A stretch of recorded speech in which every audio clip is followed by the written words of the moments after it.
In this video, we will be showing you how to disinfect your home on your own.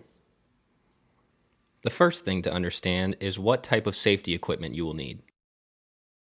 These include a full-body Tyvek suit, which you can find at Lowe's or Home Depot, an N95 respirator or a surgical mask, and latex or rubber gloves.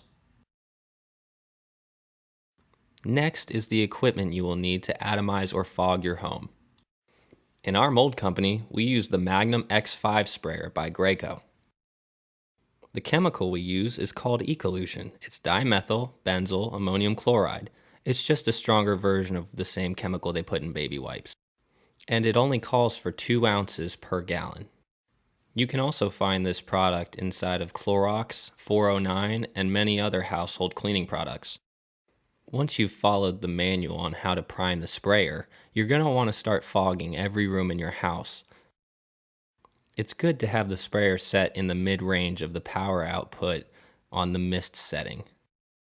Once you have completed fogging, you will need to take a rag and dip it in the solution you have made and wipe down all the high-risk areas such as doorknobs, light switches, handrails, and countertops. If all this seems too complicated or you just don't have the time to do it yourself, give us a call. We're absolutely clean. 703-328-8903.